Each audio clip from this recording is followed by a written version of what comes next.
ለራሱና ለእግዚአብሔር ይናገር ማለት ልሳኑን ስትናገር ካዲያ ለራስ የምትናገረውን ነገር አታውቅ አይምሮ ያለ ፍሬ ነው እኮ ሲል ጳውሎስ የምናገረውን ልሳን አላውቀውም ነው እንጂ እየተናገርኩ እንደሆነ አላውቅም እኮ አይደለም የሚለው። ለራሱና ማለት እሱ ነው። አዳምዬ እንዴ ምን እያልክ ነው?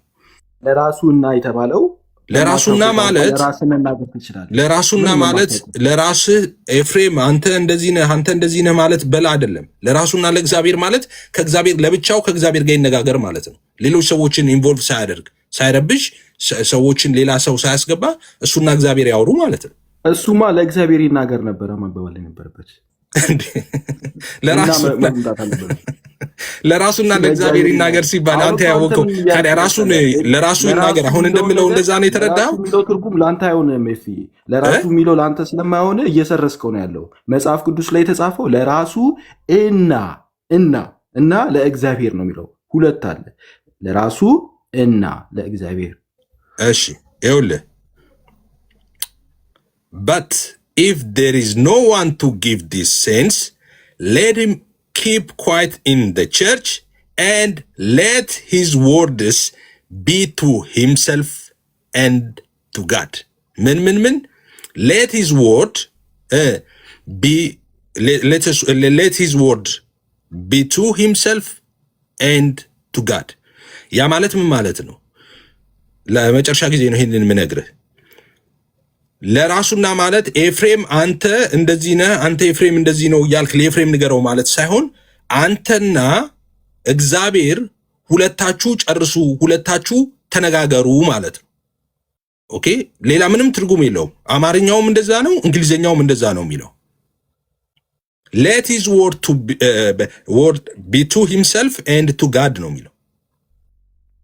በቃ የምትናገረው ለሰው አይተረፍም። ሰው አትበጥብጥ ነው። ለምሳሌ I speak myself ሲባል speak to yourself ሲባል ከራስ ጋር እየተነጋገርክ ነው አይደለም? speak to yourself ስትባል himself እኮ ነው። ቆይ speak to himself የሚል እዚህ ጋር አለ እንዴ? እንግሊዝኛው ላይ speak to himself የሚል አለ። ኦኬ እንደዚህ ነው የሚለው። let his words be to himself and to God ነው የሚለው። speak to himself and to God። የትኛውን ቨርዥን ነው የምታነበው አንተ? it's like በጣም ብዙ ቨርዥን ላይ speak to himself ብዙ ቨርዥን ማለት ነው። ኦኬ እሺ እያየ ነውና እኔ ያስኩት ቨርዥን ላይ አሁን እንዳነበብኩልህ ነው የሚሆነው የሚያደርገው ማለት ነው። ግን እሺ ቆይ አንድ ጊዜ አውጥተን ይሻላል፣ እንደዛ ብናወራ ይሻላል። ለምሳሌ ኪንግ ጄምስ speak to himself to God፣ NIV speak to himself to God፣ new translation ኦኬ ኒው እሱ እንደው ምን አይልም እንደዛ። ሌላ ኢንግሊሽ ስታንዳርድ speak to himself፣ ቤሪያንስ speak to himself ብሎ ዴን ምንድን ነው የሚለው? to God እና speak to himself to God ማለት ምን ማለት ነው? speak to himself and to God። speak to himself and ከዛ አለው and አለች፣ ከዛ ደግሞ to God። እሺ ቆይ አንድ ጊዜ ኤፊ speak to himself ይላል። እሺ እሱን እሺ እኔ ሁለተኛውን እየጠየኩ ነበረ። ሁለተኛው አሁን be silent in your church, meet and speak in tongue and speak tongues to God privately ነው የሚለው። ኦኬ speak in tongues to God privately ነው የሚለው the living translation ነው ማለት ነው። ትክክለኛ which is እንትኑ ነው speak to himself and to God የሚለውን አሁን እንዴት ነው የተረዳው? አንተን ልጠይቅ ነው። እኔ ከተረዳሁት ውጪ ዓለም ላይ ማለት ለምሳሌ በቋንቋ ከሆነ ይቅርታ ቋንቋ ከሆነ speak to himself ከሆነ make sense ያደርጋል። ቋንቋ ከሆነ ማለት ቋንቋ ከሆነ እንደሱ አልጠይኩም። እኔ ጠይቁ speak to himself እኔ ከተረዳሁት ውጪ እኔ ካብራራሁት ውጪ ከሆነ ዓለም ላይ ቋንቋው አዲስ ግኝት ዛሬ ይሆናል ማለት ነው። አዲስ ቋንቋ ይሆናል ማለት ነው። አንተ speak to himself and to God የሚለውን እንዴት ነው የተረዳኸው? እኔ ከምረዳው ውጪ መረዳት አለ ወይ? ለእሱ ነው። አሁን ለአንተ ማለት ነው speak to himself የሚለው ነገር ምንም ቋንቋ ያልሆነ ነገር ከሆነ it doesn't make sense፣ ትርጉም የሌለው ነገር ይሆናል። እኔ አይደለም እኔ አሁን ቋንቋ ነው አላል። እኔ አሁን ቋንቋ ነው የሚተረጎም ነው ማይተረጎም ነው እዚህ ቦታ ላይ አሁን ምንም ነገር ስለሱ እያነሳው አይደለም። እኔ እያልኩ ያለሁት ስፒክ ቱ ሂምሰልፍ ኤንድ ቱ ጋድ የሚለውን አንተ እንዴት ነው የምትረዳው? ይህንን በቋንቋ በአማርኛ እንውሰደውና አማርኛ ልሳንን ተውና አማርኛ ጃፓንኛ የፈለግከውን አድርገውና ስፒክ ቱ ሂምሰልፍ ኤንድ ቱ ጋድ የሚለውን እንዴት ነው የምትረዳው አንተ? ለራሱ መናገር ይችላል በዛ ቋንቋ ለራሱ ማለት ነው። ለራሱ ወይም እና ማለት ነው። እና ለእግዚአብሔርም መናገር ይችላል በዛ ቋንቋ። ኦኬ ለራሱ ሲናገር ማለት እንዴት ነው ማለት? ከራሱ ጋር ለምሳሌ አሁን ልክ እኔ አሁን በአማርኛ ከራሴ ጋር በአማርኛ ቋንቋ ከራሴ ጋር መግባባት ትችላለህ። ባልማላውቀው በግሪከኛ ግን ከራሴ ጋር ልግባባ አልችልም እኮ። እንዴት ነው የምትግባባ እኮ? እሱን ነው የምጠይቅህ። አሁን ከራሴ ጋር መናገር ይችላለሁ። እንዴት ባረግ እንደዚህ ብዬ መናገር ይችላሉ በቋንቋ። ኦኬ ስለዚህ አሁን በአማርኛ ቋንቋ ስለምችል ለምሳሌ አዳም እንደዚህ ግዛ፣ መኪና ግዛ፣ ቤት ግዛ እንደዚህ ብለህ ማውራት ይችላለሁ። እንደዛ እያልከኝ ነው? ከራሴ ጋር ማውራት ይችላሉ እኮ። እንደሱ እያልክ ማውራት አሁን እንዳልኩት አይነት የፈለከውን ቶፒክ ይዘህ እንደዛ ማውራት ይችላለሁ እያልከኝ ነው? ትክክል። ግን አሁን ለምሳሌ በአንተ ግን የማይተረጎመው ቋንቋ ግን ሜክ ሴንስ አያደርግም ነው የምልህ። እሺ ያንተ ነው ሜክ ሴንስ የማያደርገው። አሁን በአንድ ደቂቃ ውስጥ የኔ ነው ያንተ ነው ሜክ ሴንስ የማያደርገው። እንዘጋዋለን ይሄን ምዕራፍ ማለት ነው። እሺ ደስ ይለኛል። እስኪ በቃ ይሄው ችግር የለውም። አሁን ሰው ማሽኗን አስነስቻታለሁ። ችግር የለውም። መጨመቃዋ ተጀምረዋል። ስፒክ ቱ ሂምሰልፍ የሚለው አሁን ቋንቋ ነው፣ ከራስ ጋር ማውራት ይችላል አልክ። እሺ አንተ አሁን ኦሮምኛ፣ ትግርኛ ወይ እንግሊዝኛ እያወራህ ነው ልበል። እሱን ነው ቋንቋ እያልክ ነው አይደለ? ምድር ላይ ኤግዚስት የሚያደርግ ቋንቋ ነው እያልክ ነው አይደለ? እሺ ምድር ላይ ኤግዚስት የሚያደርግ ቋንቋ እየተናገርክ ራስን ኤዲፋይ ታደርጋለህ? ራስን ማነጽ ትችላለህ እንዴ? ይላል እኮ ቢተረጎም ሰው ይታነጽበታል እያለ። ቆይ ምድር ላይ የሚነገር ቋንቋ መጽሐፍ ቅዱስ እኮ መጽሐፍ ቅዱስ ራሱ የሚተረጎም ከሆነ እሱማ ሰማያዊ መንፈሳዊ ቋንቋ ስለሆነ ነው። እሱ እኔ ነው የሚደግፈው። እዛ ጋር ሳትሄድ አሁን አንተ አሁንማ ሰው ነው ያተነሳች እኮ እንትን አትልም። አሁን አንተ እያልክ ያለው አንድ ሰው ትግርኛ፣ ጃፓንኛ ምናምን እዚህ ነገር ላይ የፈለግከውን ጥያቄ መጠየቅ ትችላለህ። ሞተር አይደለም አዳምዬ ስም አንድ ሰው ትግርኛ እያወራ ኦሮምኛ እያወራ አማርኛ እያወራ ራሱን ያንጻል እያልከኝ ነው? ትርጉሙን የሚያውቀው ከሆነ ስለ መንፈሳዊ ነገር ከራሱ ጋር አሁን ምድር ላይ ይላል መጽሐፍ ቅዱስ እኮ። እሺ ትርጉሙን የምታውቀው አንተ አሁን አማርኛ አታውቅም እንዴ?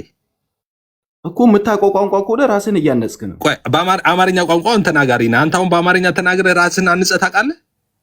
እንዴት በምንድን ነው የምታንጸው ራስን ታዲያ እንዴ? ስለዚህ አማርኛ እነዚህ አማርኛ ቋንቋ ሰውን ኤዲፋይ ማድረግ ይችላል። ማነጽ ትችላለህ እንዴ? ቆይ ስለዚህ አማርኛ ሰዎች ተናግረው ራሳቸውን ማነጽ ይችላሉ? ኤዲፋይ ማድረግ ይችላሉ? ምን እንደው ታውቃለህ? ስለ እግዚአብሔር መንፈሳዊ ስለሆነ ነገር በዚህ ቋንቋ ኖ ለምን መንፈሳዊ እስላሞች ጋር ልወስድልህ ነው። እስላሞች ዓላማ ምንድን ነው? እስላሞች እሺ አንድ ሙስሊም አለ መሐመድ። የሆነ ከአፍ የሚወጣ ኤነርጂ ያለን መሐመድ የሚባል ሙስሊም አለ። ኦኬ መሐመድ የሚባል ሙስሊም አለ። አረብኛ ይችላል እሱ እንግዲህ የተወለደበት ቋንቋ ነው። ሳውዲ አረቢያ ነው የተወለደው። አረብኛ ይችላል። አረብኛ በመናገሩ ራሱን ያንጻል እያልክ ነው? እኔ ስለ መሐመድ አላወራሁም፣ ስለ ክርስቲያኖች ስለተጻፈላቸው ነው። እዚህ ቦታ ላይ ይሄ ቋንቋ ምድር ላይ ኤግዚስት የሚያደርግ ነው አላልኩም? ይሄ ቋንቋ እሺ፣ ስለ አረቦች አይደለም ማውራት የምፈልገው አይደለም። አንድ ጊዜ በሚያውቁት ቋንቋ የምትናገር ከሆነ ሰዎች ይታነጻሉ።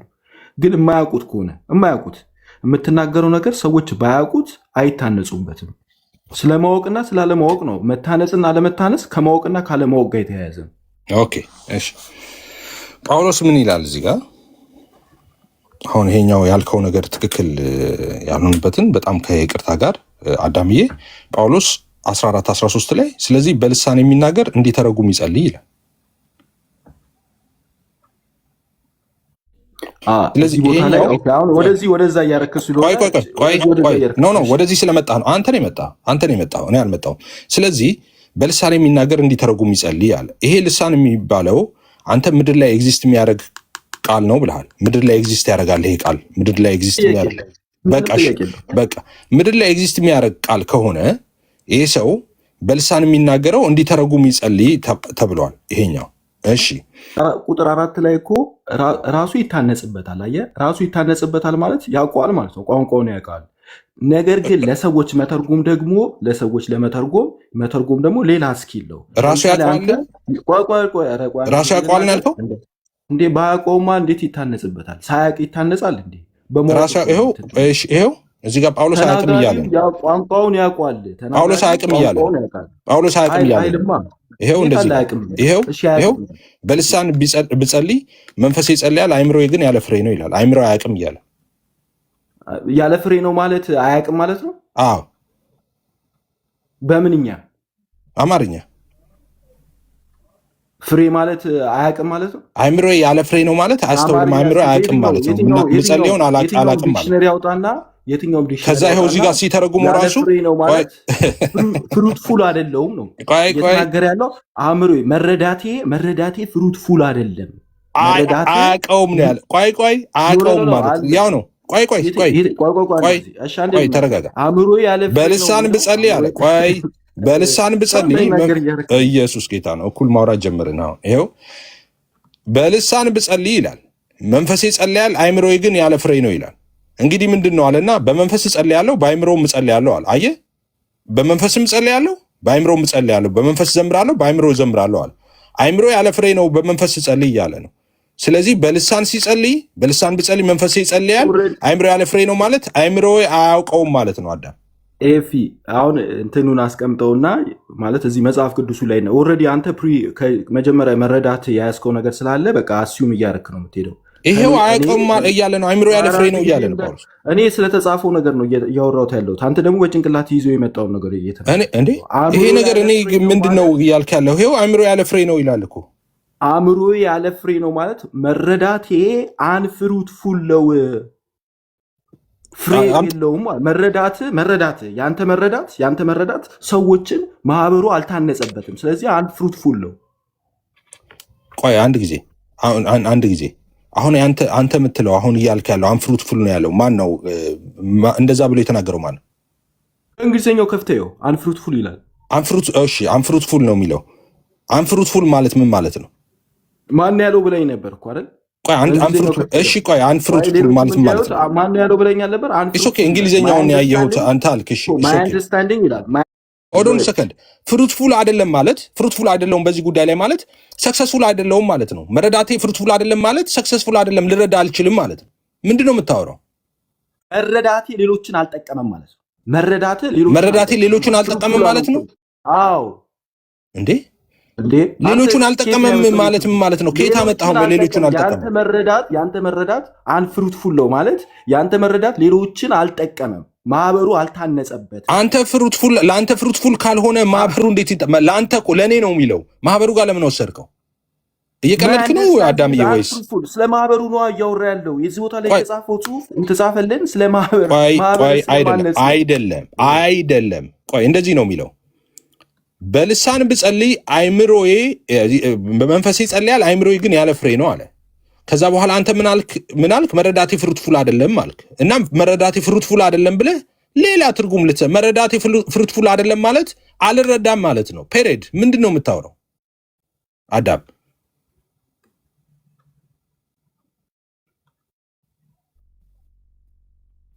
በልዩነት ማለት እንችላለን። ኖ በልዩነት አይደለም። ቆይ ኤቢ አለ ቆይ አንድ ጊዜ ኤቢ አለ።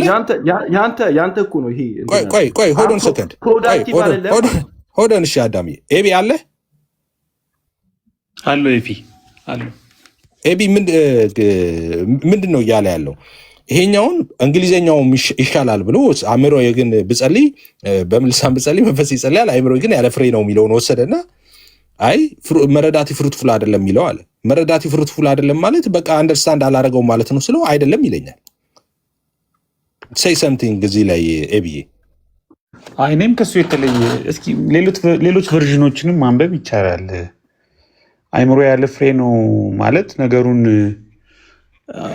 እንግዲህ አሁን አንዱ ፕሮብለም ይመስለኝ ሁሉንም ነገር ይሄ እንግዲህ መንፈሳዊ ነገር ነው እና ሞር ደግሞ ኤክስፔሪንሻል ነው። የሆነ ኤክስፕሌን ልታደርገው የምትችለው ነገር አይደለም። ሶ ከአንደርስታንዲንግ ጋር የተያያዘ ነው ብዬ ነው የማስበው። እኔም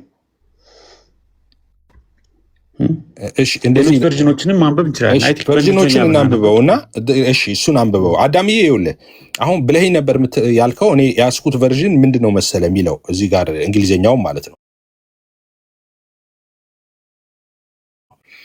for if I make use of tongue ይልና in my prayer እሺ my spirit makes the prayer but not my mind ይላል but not my mind ነው የሚለው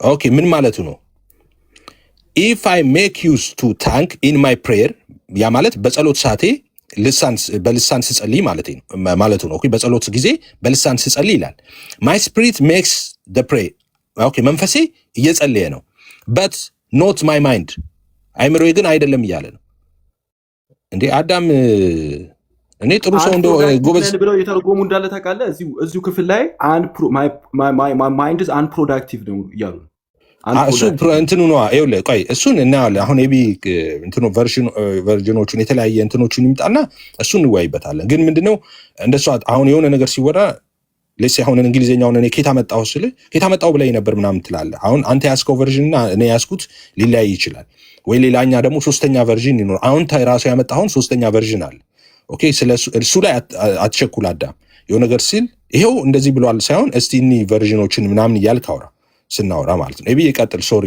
እንትን ስላለው ኤፊ ቁጥር ስንት ላይ ነው ያለው ቁጥር 14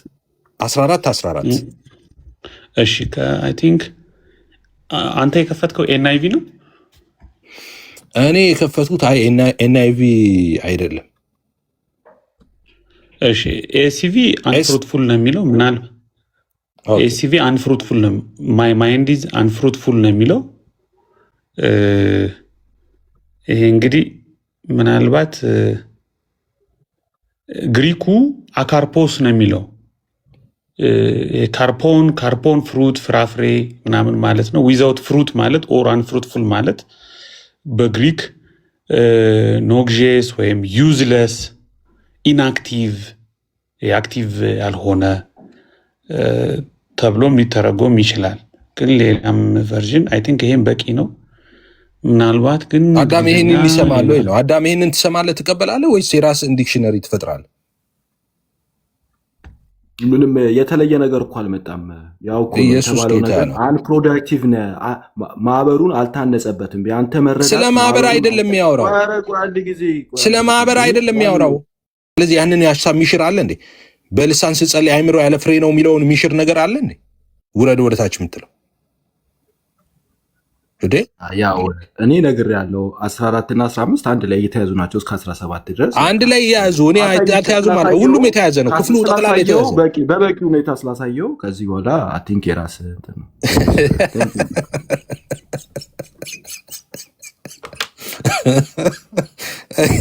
እሺ አዳሚ እሺ ግን በነገራችን ላይ ይሄ በልሳን መጸለይ ጋር ብቻ በተያያዘ አይደለም አማርኛም ስንጸልይ በነገራችን ላይ እኛ ስንጸልይ ራሱ እንዴት መጸለይ እንዳለብን አናውቅም እኛ ራሱ በመጸለይ ራሱ እና መንፈስ ቅዱስ ራሱ ጋይድ የሚያደርገን ለዛ ነው በአማርኛም ብጸልይ ማለት ነው ልሳን ብቻ ስለሆነ አይደለም እኔ ሰው ለምን እሺ ላሳያችሁ እሱን ጥቅስ አንድ ጊዜ ላሳያችሁ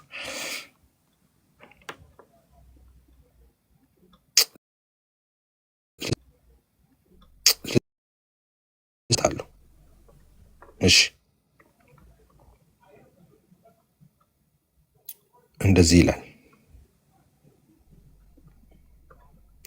ኬቱ ጋር ጀምሮ ላንብብላችሁ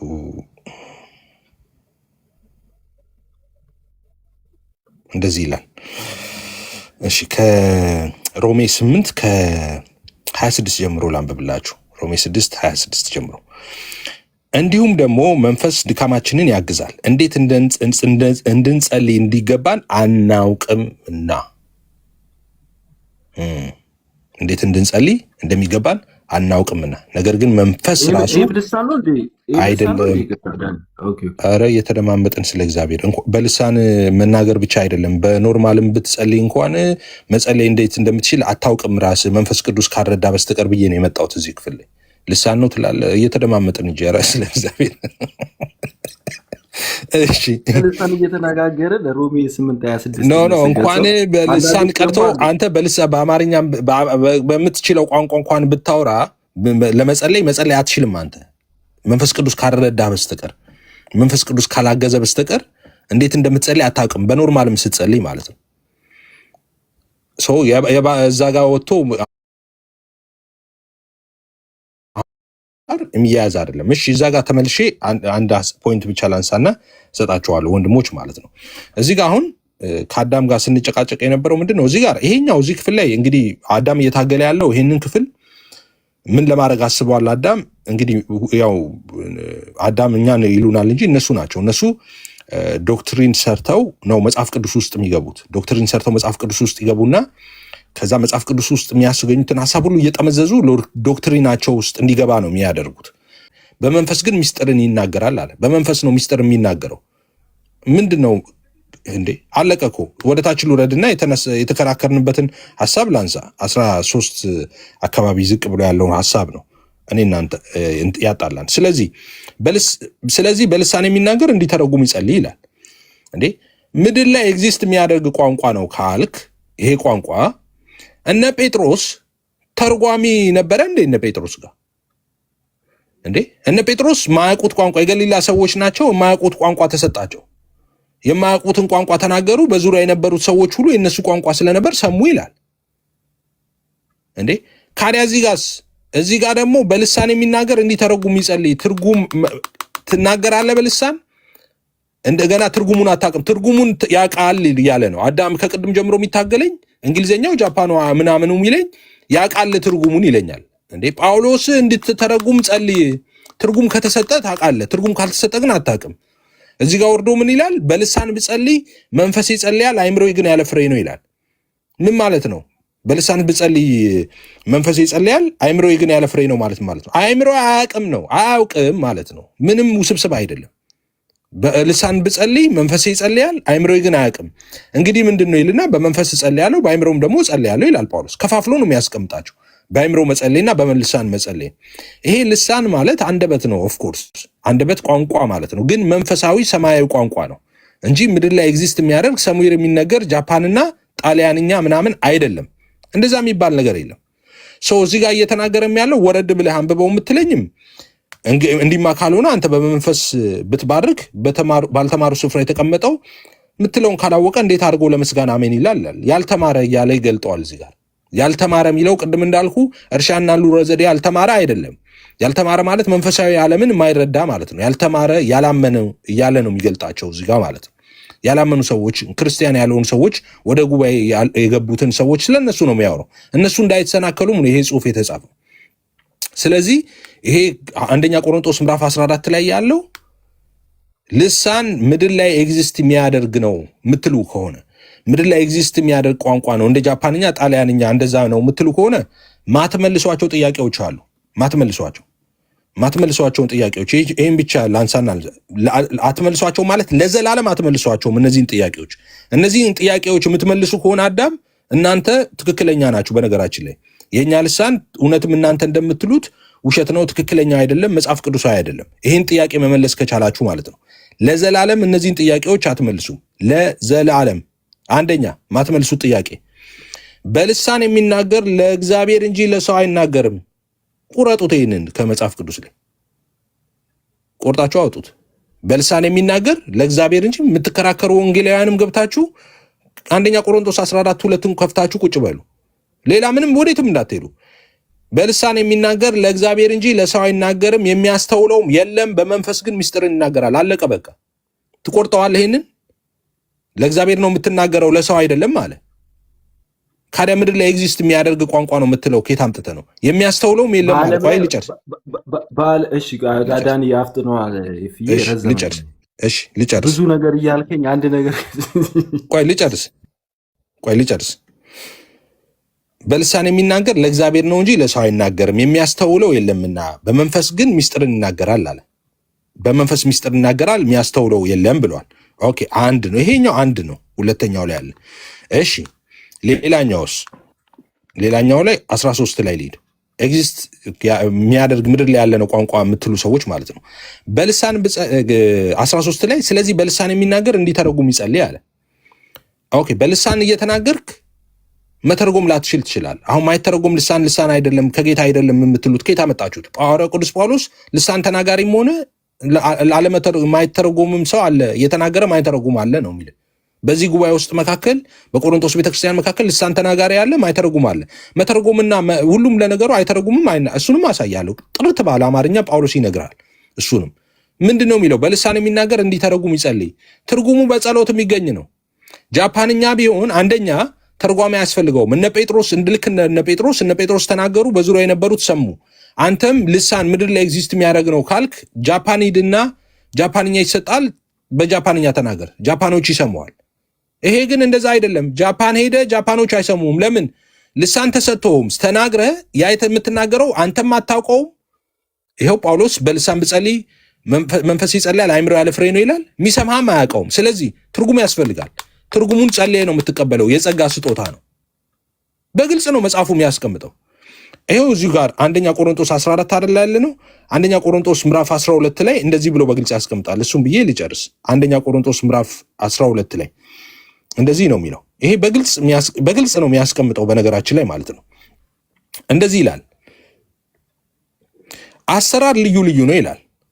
አንደኛ ቆሮንቶስ 12:6 አሰራር ልዩ ልዩ ነው፣ ሁሉም በሁሉ የሚያደርግ እግዚአብሔር ግን አንድ ነው። ነገር ግን መንፈስ ቅዱስ መግለጥን ለእያንዳንዱ ለጥቅም ይሰጠዋል አለ። ለአንዱ ጥበብ መናገር በመንፈስ ይሰጠዋል፣ ለአንዱም በዚያው መንፈስ እውቀትን መናገር ይሰጠዋል። እሺ ለአንዱም በዚያው መንፈስ እምነት፣ ለአንዱም በዚያው መንፈስ የመፈወስ ስጦታ፣ ለአንዱም ታምራት ማድረግ፣ ለአንዱም ትንቢት መናገር፣ ለአንዱም መናፍስት መለየት፣ ለአንዱም በልዩ አይነት ልሳን መናገር፣ ለአንዱም በልሳን የተነገረውን መተርጎም ይሰጠዋል። አዎ የጸጋ ስጦታ ነው፣ መናገርም መተርጎምም። ምድር ላይ ኤግዚስት የሚያደርግ ቋንቋ ነው ትለኛለህ እንዴ? ካዲያ አረቦች አሁን አረብኛ ይናገራሉ። ቋንቋ ማለት ቋንቋ ነው ካልክ፣ ይሄ ምድር ላይ ያለው ቋንቋ ነው ካልክ አረቦቹ ይናገራሉ አይደለም እንዴ? ቋንቋ አይናገሩም እንዴ? አረቦቹ ይናገራሉ። ስለዚህ ቋንቋ የሚናገሩት አረቦች የጸጋ ስጦታ ተሰጥቷቸዋል ማለት ነው በመንፈስ ቅዱስ አማካኝነት። ቋንቋ ነው ካልክ አዎ ቋንቋ የሌለው ህዝብ የለም አላለም እንዴ ጳውሎስ? አንደኛ ቆሮንቶስ ምዕራፍ 14 ላይ ቋንቋ የሌለው ህዝብ እኮ የለም። ስለዚህ ሁሉም የመንፈስ ቅዱስ የጸጋ ስጦታ ተሰጥቶታል ማለት ነው እንዴ? ምድር ላይ ኤግዚስት የሚያደርግ ቋንቋ ነው የምትለኝ? ካዲያ መንፈስ ቅዱስ ለእያንዳንዱ እንደወደደ ያካፍላል የቤተ ክርስቲያን እያለ ለምንድን ነው የሚናገረው? ምድር ላይ ኤግዚስት የሚያደርግ ቋንቋ ከሆነ ደሞስ እነ ጴጥሮስ እንደተናገሩት ምድር ላይ ኤግዚስት የሚያደርግ ቋንቋ ከሆነ ትናገራለህ፣ ሰሚው ይሰማሃል። ትርጉም ደግሞ ለምን አስፈለገ? የጸጋ ስጦታ ነው፣ ትርጉም ደግሞ ለምን ይላል? እዚሁ ክፍል ላይ ይኸው 12 ላይ እዛው ዝቅ ብሎ ይደግመዋል። ደግሞ በጣም እንትን ብሎ ነው የሚናገረው። በነገራችን ላይ ይኸው 28 ላይ ደግሞት እንደዚህ ይላል። 28 ላይ እግዚአብሔርም በቤተ ክርስቲያን አንዳንዶቹን አስቀድሞ አለ። አሁን ስለ ቤተ ክርስቲያን ነው የሚያወራው። በነገራችን ላይ 27 ላይ እንደዚህ ብሎ ነው የሚጀምረው። እናንተ የክርስቶስ አካል ናችሁ፣ እያንዳንዳችሁን ብልቶች ናችሁ ብሎ ስለ ቤተ ክርስቲያን ማውራት ጀምሯል። እሺ እግዚአብሔርም በቤተ ክርስቲያን አንዳንዶቹን አስቀድሞ ሐዋርያትን፣ ሁለተኛም ነቢያትን፣ ሶስተኛም አስተማሪዎችን፣ ቀጥሎም ታምራት ማድረግ፣ ቀጥሎም የመፈወስ ስጦታ፣ እርዳታን፣ ማገዛዝንም የልዩ ልዩ አይነት ልሳኖችንም አድርጓል። እግዚአብሔር በቤተ ክርስቲያን ነው የሚለው። እግዚአብሔር በምድር ወይም እግዚአብሔር በመስጊድ አይደለም የሚለው። ቋንቋው ኤግዚስት የሚያደርግ ምድር ላይ ምናምን የምትል ከሆነ ሁሉም ቋንቋ አለው፣ ሁሉም የመንፈስ ቅዱስ ስጦታ ተካፋይ ነው፣ ሁሉም ቤተክርስቲያን ነው እያልክ ነው። አቤት! ከዛስ ሁሉ ሐዋርያ ናቸው ነው ይላል፣ አይደሉም ነው። ሁሉ ነቢያት ናቸው ይላል፣ አይደሉም ነው። ሁሉስ አስተማሪዎች ናቸው፣ ሁሉስ ታምራት ይሰራሉ። እሺ ሁሉስ የመፈወስ ስጦታ አላቸው፣ ሁሉስ በልሳን ይናገራሉ፣ ሁሉስ ይተረጉማሉ ይላል፣ አይተረጉሙም ነው። ካዲያ ምድር ላይ ኤግዚስት የሚያደርግ ቋንቋ ነው የምትለው ኬታ አምጥተው ነው? አመሰግናለሁ። ቀጥል አዳሚ። እሺ ቴንኪዩ አመሰግናለሁ። የመንፈስ ቅዱስ ስጦታ ለምን ሆነ ብሎ ተናግሮ ነበረ ዳኒ ኤፊ ማለት ነው። ምክንያቱም ስጦታ የተባለበት ምክንያት ምን መሰለ? ስጦታ የተባለበት ምክንያት ከቤተሰቦች ተምረህ አይደለም፣ ወይ ደግሞ ትምህርት ቤት ገብተህ የተማርከው ቋንቋ አይደለም። ከቤተሰብ ተወልደ የተማርከው አይደለም፣ ወይ ደግሞ በትምህርት ቤት ተምረህ የምታገኘው እንደዚህ አይነት ቋንቋ አይደለም። መንፈስ ቅዱስ ገልጦልህ ነው። የመንፈስ ቅዱስ ስጦታ ነው። መንፈስ ቅዱስ ነው ያናገረ ያን ቋንቋ፣ ምድራዊ ቋንቋ። ለምሳሌ እኔ ቻይንኛ አልናገርም፣ ነገር ግን እግዚአብሔር ትምህርት ቤት ሳልገባ ከወላጆቼ ሳልማር መንፈስ ቅዱስ ገልጦልኝ ቻይንኛ ብናገር ያ ስጦታ ይባላል። አየህ፣ ስጦታ የተባለበት ምክንያት ከኔ ባልሆነ ነገር ስለሆነ ነው ስጦታ የተባለው።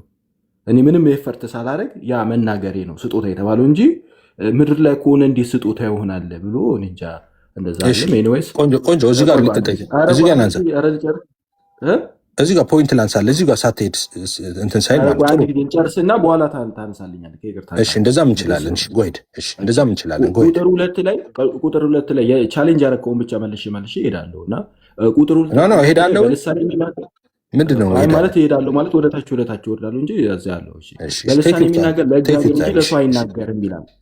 በልሳን የሚናገር ለእግዚአብሔር እንጂ ለሰው አይናገርም። ከዛውም ቀጥሎ ምክንያቱን ያስቀምጣል። በልሳን የሚናገር ለእግዚአብሔር እንጂ ለሰው አይናገርም ማለት። ከዛው ምክንያቱ ምንድነው? ስለማይረዱት ሰዎች ካልተረዱት ለሰው አልተናገረም ማለት ነው። ለእግዚአብሔር ነው የተናገረው። እግዚአብሔር ሁሉን አዋቂ ስለሆነ ለእግዚአብሔር ነው የተናገረው። የሚያስተውለው የለምና ወይ ደግሞ የሚያስተውለው የተባለው አንደርስታንድ የሚያደርግ ማለት ነው። ያንን ነገር የሚረዳ ስለሌለ ለሰው አልተናገረም፣ ለእግዚአብሔር ነው የተናገረው። በልሳን የሚናገር ለእግዚአብሔር እንጂ ለሰው አይናገርም ሲባል አይ በቃ ለሰው አትናገርም ምናምን እንደዛ አይደለም እየተባልክ ያለው። ሰው ካልተረዳ ለእግዚአብሔር ነው የተናገርከው። ሰው ካልተረዳ ትርጉሙን ካላወቅ፣ ስለዚህ ሚስጥርንም መንፈሳዊ ሚስጥርን ይናገራል ተብሎ ተነግሮላል። እታች ትሄድና ደግሞ ምን አለ እንደው ፈጠና አድርጌ አጭር ነው የምናገረው። ሁላችሁም እስኪ አስተውሉ፣ ሁላችሁም አስተውሉ።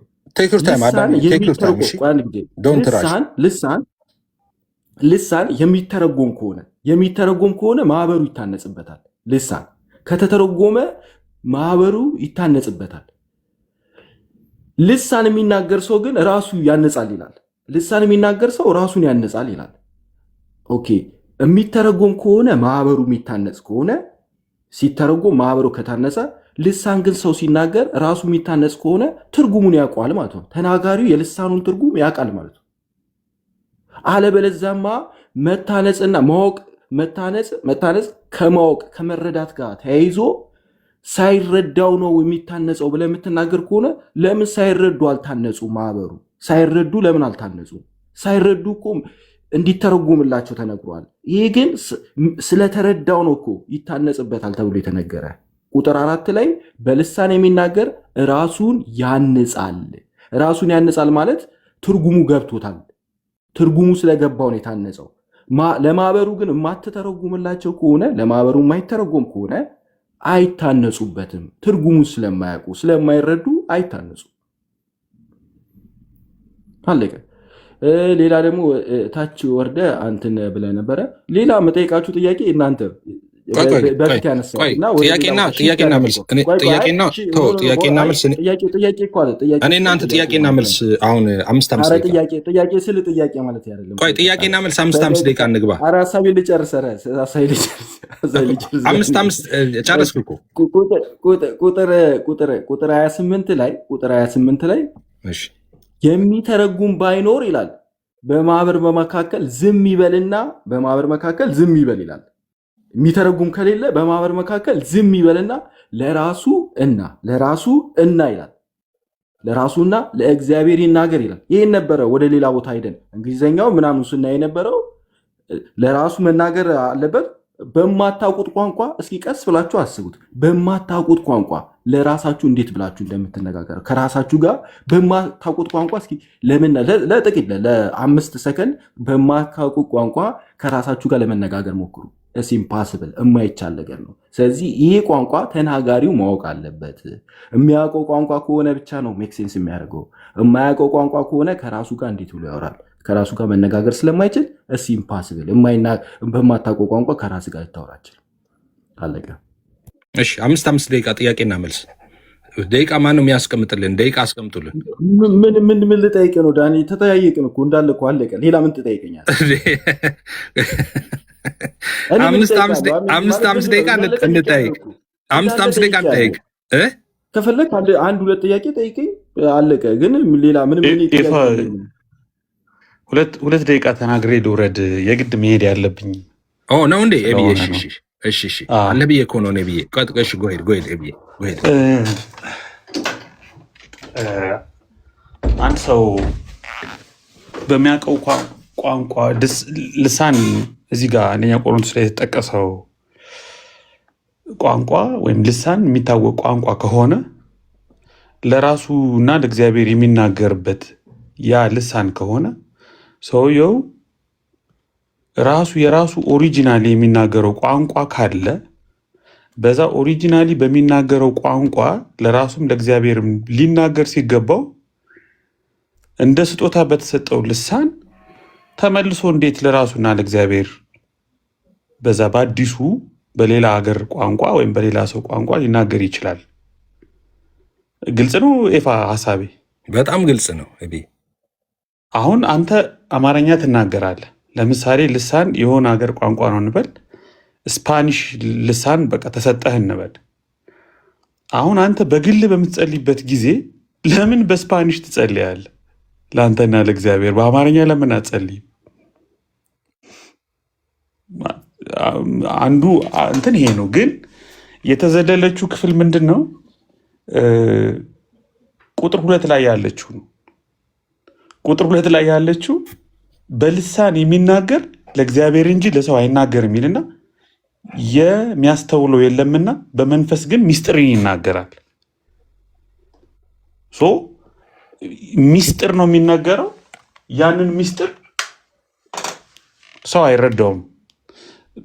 ሎጂካሊ ይሄ አንደኛ ቆሮንቶስ ምዕራፍ 14 ከቁጥር 1 እስከ 25 ያለው ክፍል እስከ 25 ድረስ ያለው አርጊውመንት በደንብ ካነበብ ነው ከልሳን ይልቅ ትንቢትን ፈልጉ ነው።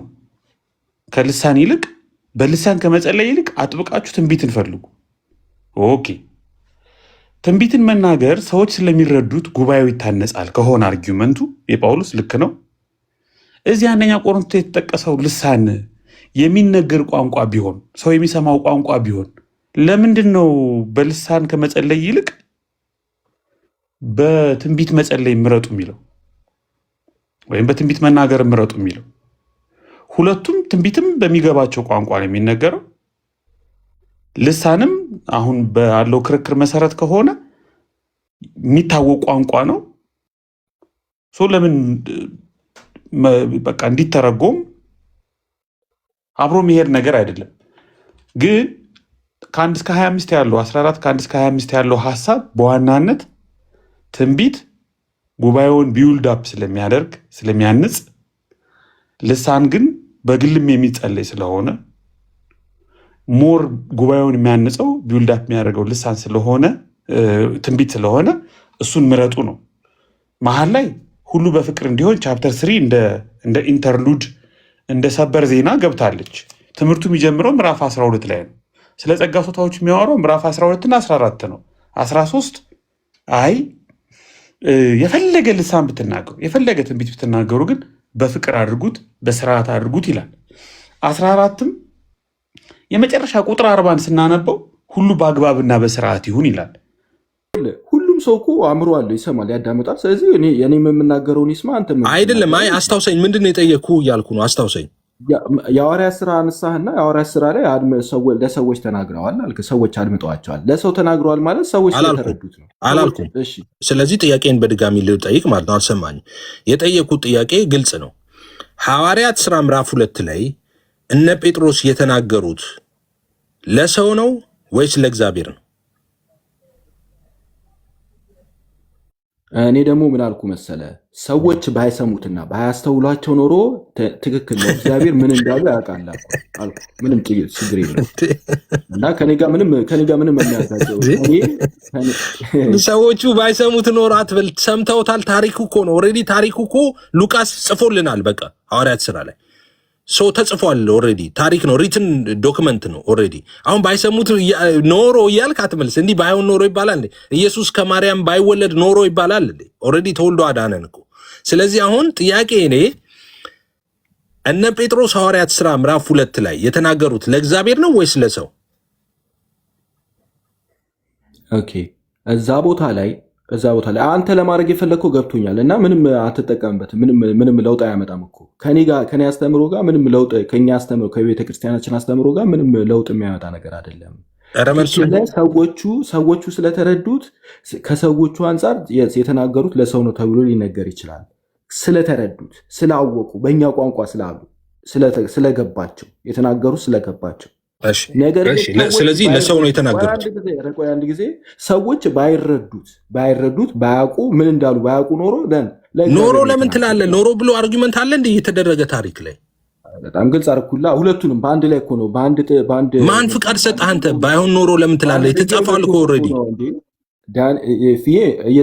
አንተ እያረክ ያለው እኮ የማይሆን ነገር ነው እየሰራ ያለው። እኔ ጌታ ኢየሱስን አይደለም የማይሆን ነገር ከጥንት ካልክ ልተው አዳም ጥያቄውን የፈለከውን ጥያቄ ጠይቀኝ፣ ግን ሀሳቤን እንዳስረዳ ፍቀድልኝ። አንተ እንዴ አዳምዬ ምን እያልከኝ እኮ ነው? አንተ ጥያቄ ስጠይቅህ ቆይ ይኸውልህ፣ ጥያቄ ስጠይቅህ ሐዋርያት ሥራ ምዕራፍ 2 ላይ እነ ጴጥሮስ የተናገሩት ልሳን እነ ጴጥሮስ ሲናገሩ ልሳን ለእግዚአብሔር ነው ለሰው ነው የተናገሩት ስል ሰው ባይሰማቸው ኖሮ ብለህ ትመልሳለህ። እንደዚህ አይነት ነገር አለ እንዴ ምድር ላይ? እንዴ ታሪክ ሪትን ዶክመንት እኮ ነው።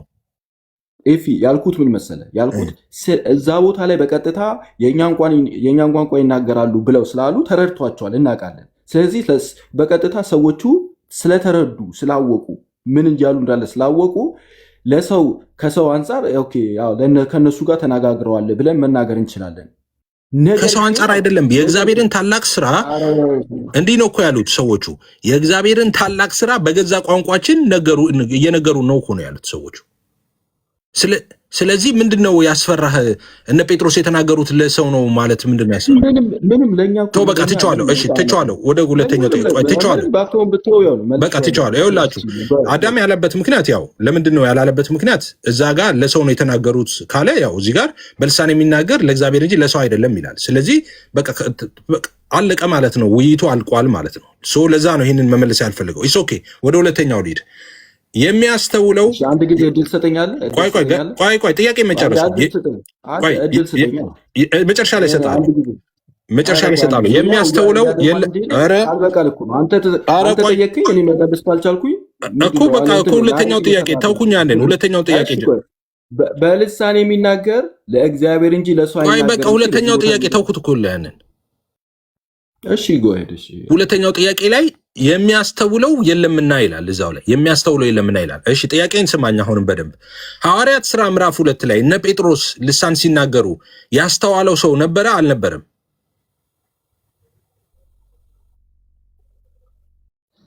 ሁለቱ የተለያየ ኮንቴክስት ስለሆነ በኮንቴክስቱ ነው። ኖ እያደረግህ ያለው አንተ ምን መሰለህ? ኦኬ እኔ እንድናገር የማትፈቅድልኝም አይደለም። እኔ ጥያቄ ስጠይቅህ እኔ የጠየኩት ጥያቄ ግልጽ አይደለም። እንድናገር ካልፈቀድክልኝ ለምን አስረዳ ትለኛለህ? ኖ አይደለም፣ እንደዚህ አይደለም። የኔን ጥያቄ ስማ። አንተ እኮ ሌላ ስለምታወራ የኔ ጥያቄ ምንድነው? ሐዋርያት ሥራ ምዕራፍ 2 ላይ ሐዋርያት ሥራ ምዕራፍ 2 ላይ እነ ጴጥሮስ የተናገሩትን ልሳን ያስተዋለው ሰው ነበረ ወይስ አልነበረም ነው የኔ ጥያቄ። አሁን እዚህ ጋር እዛ ቦታ ላይ ቋንቋ ተናግረዋል፣ እዚህም ቦታ ላይ ቋንቋ ተናግረዋል። ሁለቱም ቦታ ላይ ቋንቋ ነው የተናገሩት። ሁለቱም ቦታ ላይ ተናጋሪዎቹ ሁለቱም ቋንቋ ነው የተናገሩት፣ ምድራዊ ቋንቋ ነው የተናገሩት ሁለቱም ቦታ ላይ። እዚህ ጋር ግን እዚህ ጋር ሲነግረን የሚያስተውለው የለምና ለሰው አልተናገሩም ማለት ሰዎች ስላልተረዱት ለሰው አልተናገሩም ተብሎ ተነገረ። ስላልተረዱ ጥያቄ ምንድን ነው? ጥያቄ ምንም ይሁን ጥያቄ ምንም ይሁን ልመልስና እንትን እያደረገች ምንም ይሁን ይባላል እንዴ? ቆይ ጥያቄ ነው። ጥያቄ እየመለስኩ እያለ መሀል ላይ ታስቆመኝና ለአንተ አይደለም። ቆይ አንድ ጊዜ አንተን ቆይ አንድ ጊዜ ቆይ አዳም ቆይ አንድ ጊዜ ሀሳቤን ማልጨርስ ከሆነ ቆይ ሰው ልጠይቅ አንተን ተውና ሰው ልጠይቅ። ለዚህ ማድረግ የማልችል ከሆነ መመለስ የማልችል ከሆነ ሰላም ነው። ለምን መመለስ አትችልም? እየሰጠው ነው እኮ ዕድል። እንዴት ነው የምትመልሰው? ነው ሀሳቤን ልጨርስ። ሀሳብን ትጨርሳለህ አዳምዬ። እሺ በቃ ይነዋት አዳምዬ። አሁን አንተ የፈለከውን በቃ ሰጠና ትቸዋለሁ። ምንም ጥያቄና መልሴን አንተ ማብራራት የፈለከውን ቅር ያለን ምናምን ጊዜ ወስደህ የፈለከውን ነገር ተናገር። ጊዜ ወስደህ ቴክ ዩር ታይም። የሚገርም ማለት ነው ሰው ቤቴ ሲመጣ አሊስ ሰው ሀሳቡ እንዲሰማ አደርጋለሁ እኮ አዳም እየቀጠል እኮ አልኩ። እሺ አልኩ ቀጠል እኮ አልኩ። የፈለከውን እንደዚህ ፌር አይደለም ማለት ሰውን እያስቆሙ 20 ጊዜ ትክክላለ። ኧረ አዳም ይሄው ሰጠው እኮ ሁለቱም ቦታ ላይ ቋንቋዎች ናቸው። ሁለቱም ቦታ የሐዋርያት ሥራም የቆሮንቶስ መልእክትም ሁለቱ ቋንቋዎች ናቸው። እዚህ ቦታ ላይ ሲነግረን ለሰው ለእግዚአብሔር እንጂ ለሰው አይናገርም ብሎ ሲል ከማስተዋል ጋር ነው። ሰዎች ስላልተረዱት ለእግዚአብሔር እንጂ ለሰው አይናገርም ማለት ሰዎች ስላልተረዱት ስላላወቁ መረዳቱ ስለሌላቸው የተናገረውን ነገር ስላላወቁ እኔ መጥቼ እዚህ ቦታ ላይ በቻይንኛ ብናገራችሁ እናንተ ካልተረዳችሁኝ እግዚአብሔር ነው ማወቅ የሚያውቀው የተናገርኩትን ነገር የሚያውቅ እግዚአብሔር ነው። ከዛው ቀጥሎ ደግሞ በፊት አንድ ወንድማችን ሚስጥር የሚባለውን ነገር ዘለልከው የሚል ነገር አምስቶ ነበር እና በመንፈስ ግን ሚስጥርን ይናገራል። እዚህ ጋር ማሰብ ያለባችሁ እስኪ በመንፈስ ሚስጥርን ይናገራል ከተባለ ለእግዚአብሔር ሚስጥርን እግዚአብሔር የማያውቀውን ነገር ሰውየው ይናገራል እያለ ነው አይደለም? እግዚአብሔር የማያውቀውን ነገር ሰውየው የገለጠለት ነው ለእግዚአብሔር ከሆነ ይሄ ትክክል አይደለም። እንደዛ ተብሎ ሊፈታ አይችልም። መሪ ጌታ ምናሉ እንትን ሆኖባቸዋል መሰለኝ። እዚህ ቦታ ላይ እየተናገረ ያለው ከሰው አእምሮ ሚስጥር ብሎ ሲናገር ከሰው አእምሮ በላይ የሆነ መንፈሳዊ የሆነ እውነቶችን ይናገራል ለማለት እንጂ ከሰው አእምሮ በላይ የሆኑ ስለ እግዚአብሔር ስለ መንፈሳዊ እውነት የሆነ ነገር ስለ እነሱ ነገር ይናገራል እያለ እንጂ ሚስጥር ለእግዚአብሔር እግዚአብሔር የማያውቀውን ነገር ሰው ይነግሯል እያለ አይደለም። እንደዛ አይደለም። ስለዚህ በልሳን የሚናገር ለእግዚአብሔር እንጂ ለሰው አይናገርም። ምክንያቱም ሰዎች ስላልተረዱት ሰዎች የሚለውን ነገር ስላላወቁ ከዛ አንጻር ለሰው አልተናገረም። ለእግዚአብሔር እግዚአብሔር ሁሉን አዋቂ ስለሆነ ለእግዚአብሔር ተናገረ ተብሎ ሊነገር ይችላል። ሐዋርያት ሥራ ላይ ግን የተነገረውን ነገር ሰዎች ስላወቁ ሰዎች አውቀዋል። እዚህ ቦታ ላይ ግን ሰዎች አላወቁ ምን እንደተነገረ ሊተረጎም ይገባዋል ብለው እያሉ ነው። ስለዚህ አለቀ። ማህበሩ የሚያውቀው ማህበሩ የሚታነጽበት ሲተረጎም ነው። ቋንቋ ነው፣ ሊተረጎም ይገባዋል። ማህበሩ እንዲታነጽበት ሊተረጎም ይገባዋል እንጂ ሌላ ምንም ነገር የለም። እግዚአብሔር ይስጥልኝ። በጣም አመሰግናለሁ። ሰላሙ ነው። አሁን ዝም ብዬ ሀሳብ ነው የምሰጠው። አንተ ላይ ቤዝድ አድርጌ አላወራም። አጭር መልእክት። እሺ መርጌታ፣ እዚህ ላይ ነው። አዎ እዚህ ላይ ማለት የቋንቋ ጉዳይ ማለት ነው። በልሳን አይደለም የሚለው። እንግዲህ ልሳን ማለት ቋንቋ ማለት ነው ትርጉሙ እና ሊገባቸውን ሰዎች ሊገባቸውም ላይገባቸውም ይችላል። ልሳኑ ግን ልሳን ነው። ልሳን ማለት ቋንቋ ነው። ህዝብ የሚናገርበት ይሁን ወይስ አይሁን እንዴት ነው ቢባል ምናልባትም ከኢትዮጵያ ኦርቶዶክስ ተዋሕዶ ቤተክርስቲያን ሊቃውንት በላይ ስለ ልሳን ሊናገር የሚችል ያለ አይመስለኝም። ስለ ልሳን አብዛኛው ጸሎት የገዳማውያንም ጸሎት የአባቶች ከተማ ያሉም ይሁኑ የትም ያሉ ባሕታውያንም ሁሉ ጸሎት ያው ልሳን ነው የሚለው። ስለዚህ ምንድነው ልሳን ሲባል ለነፍስ እንጂ ለስጋ አይገባውም ሲባል ነው የምንሰማውም ስንማረውም ያደግነውና ስንጠይቅም ደግሞ ለእናንተ አይገባችሁም ለነፍሳችሁ ግን ይገባታል ተብሎ ማንኛውም የጸሎት መጻሕፍት ወደ አማርኛ እንዳይተረጎሙ የተከለከለበት ዘመን ነበር። እኔ ያስታውሳለሁ ጎንደር ላይ የተተረጎሙ ወደ አማርኛ ተተርጉመው የጸሎት መጻሕፍት በጣም ኃይለኛ የሆነ ሁከት ተፈጥሮ ነበር እና ጸሎት የተለመደ ነው ልላችሁ ፈልጌ ነው። ምን ማለት ነው? ሰው እየሰማው እየተረዳው ነው ወይ የሚናገረው ሲባል በጭራሽ አይገባውም ሰው። ለምሳሌ በጣም ትልቁ ጸሎት በኢትዮጵያ ኦርቶዶክስ ተዋሕዶ ቤተክርስቲያን ጸሎተ ባርቶስ ነው። በጣም ገዳም ውስጥ ያሉ ባሕታውያን ሁሉ የሚጸልዩ ጸሎት እየገባቸው ነው የሚጸልዩ ወይስ ዝም ብለው ነው የሚያነበንቡ ሲባል ምናልባት እዚህ ያሉ ባርቶስን ማይጸልይ ሰው ያለ አይመስለኝም። ይጸልያሉ። ምን እያሉ? ለምሳሌ ሰኞ ላይ የሰኞ ባርቶስ ምን ይላል? ሰላም ለብርሃን ዘለዓለም ዘዲበ ርእሱ ሰላም ለአስማተ አብይ ስመ አስማቲሁ ለአብ ኄር ወውእቶሙ እሉ አልፋኤል አልፋኤል አልፋኤል አልፋኤል አልፋኤል አልፋኤል እያኤል እያኤል እያኤል እያኤል እያኤል ሄዳኤል ሄዳኤል ሄዳኤል ሄዳኤል ሄዳኤል ሄዳኤል ሄዳኤል ዮዳኤል ዮዳኤል ዮዳኤል ዮዳኤል ዮዳኤል ዮዳኤል ዮዳኤል ዮዳኤል ኡርናኤል ኡርናኤል ኡርናኤል ኡርናኤል ኡርናኤል ኡርናኤል ኡርናኤል አርናኤል አርናኤል አርናኤል ሄርናኤል ሄርናኤል ሄርናኤል ሄርናኤል ሄርናኤል ሂርናኤል አስ አሚስ አሚስ አሚስ አሚስ አሚስ አሚስ አሚስ ከሚስ ከሚስ ከሚስ ከሚስ ድህድግን ድህድግን ኤልጌ ቁፒ ህድማ ቷሮ ዳያሎጥ ሚጢስ ቆይ በቪዲዮ ላርገው። መሪጌታ እዚህ ጋር ጥያቄ አለ ለእርሱ። በቪዲዮ ላርገው። አይ ይቅርታ አድርጉልኝና አሁን በቪዲዮ ላድርገው። ቆይ ቆይ ይቅርታ መሪጌታ፣ አሁን ፕሮቴስታንቶች የሚሉት ልሳን እንደዚህ ያለ ልሳን ነው ብለው ነው የሚያምኑት። እርሱ ከይቅርታ ጋር ትርጉሙ ይታወቃል አይታወቅም ነው ዋናው። አንተ ለምሳሌ ይሄ ገብቶ ነው የምታነበው ልሳን እንደዚህ የሚጻፍ ልሳን ነው እንደዚህ አይደለም እያልኩ ያለው ገብቶህ ነው ወይ የምታነበው ነው ዋናው እኮ ገብቷችሁ ነው ወይ ምን እያላችሁ ነው እንደዚህ የሚጻፍ ነው ወይ ብለው ያምናሉ ወይ? እሱ ነው ለማወቅ የፈለኩት። የሚጻፍ ነው